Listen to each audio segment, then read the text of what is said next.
This is a Black history moment. Frederick Rose made his debut at Golden Gate Track in October of 1959. Although it ended in a terrible spill,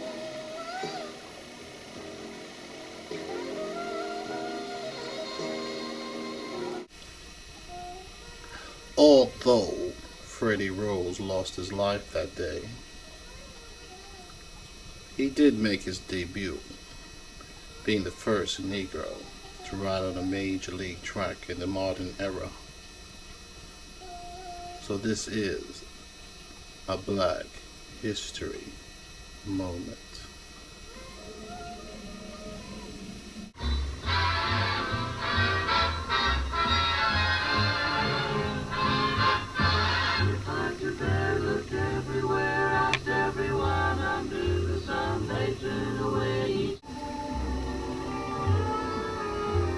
They say there's no reason I should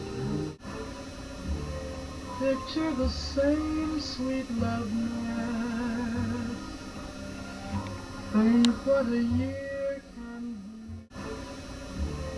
be. Picture the same sweet loveliness. Think what a year can be. Cedric Milne, Freddie's uncle and godfather to his son Gino, in 1981 became the first black man to own a horse at Yonkers Raceway. Here's Cedric Milne and driver Robin Petrano in the winner's circle, June 11th, 1981, Yonkers Raceway. He was one of the few black men who were able to own horses. This is a Black history moment. First Negro to ride in the modern era. Freddie Rose met with an accident arranged for him at Golden Gate Track in California in 1959. To this day, this code of Jim Crow still exists. If you notice across the board, there are white men, there are brown men, but there are absolutely no black men in thoroughbred horse racing, not at least on top of the horse. The greatest jockeys in the world are not able to compete in the greatest sport in the world. That's why horse racing is really not exciting for the past 100 years, because there's no real competition among the riders.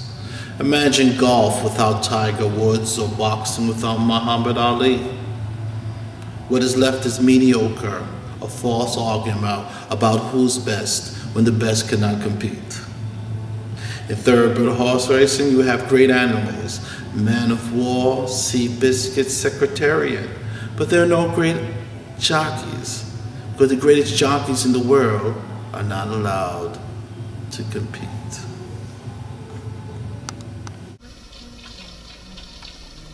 On October 24th, 1959 began as a good day for Freddie Rose. He was about to ride on a major league track.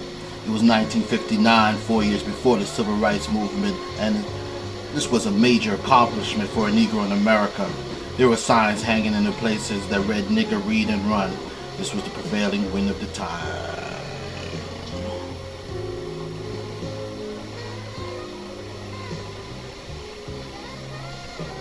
This Negro to ride in the modern era. Freddie Rose met with an accident arranged for him at Golden Gate Track in California. To this day, this code of Jim Crow still exists in thoroughbred horse racing. By 1959, Jackie Robinson had retired, and Muhammad Ali had not even gone to the Olympics yet. So Freddie Rose would have been the biggest black athlete in the country. And that's what they were afraid of. This Negro who got national attention in and the era of Jim Crow, dispelling all the stereotypes of the ill-bred Negro. If only the playing field was level, Freddie Rose was the best jockey at the track. He was at a disadvantage, being on the worst horse at the track.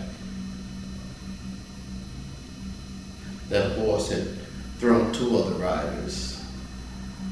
How come this information wasn't known to him?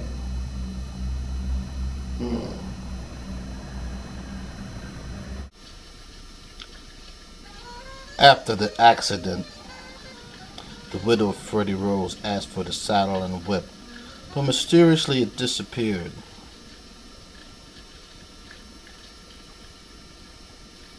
This would have been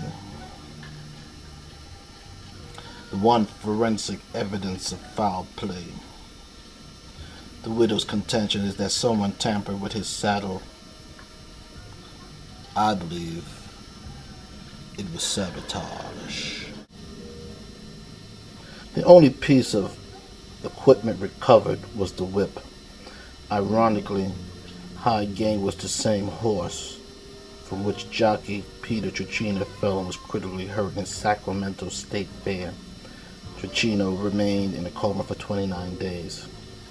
Freddie Rose was a Negro, breaking in a sport where Negroes were barred since the turn of the century. He was the first this century to step on a major league track. Why then this sport that continues to take millions of dollars from the black community has unreasonably barred from jobs we were capable of performing? I believe there's a lack of fortitude if we passively stand by and permit these racing associations to continue their short-sighted policies of discrimination in their hiring policies.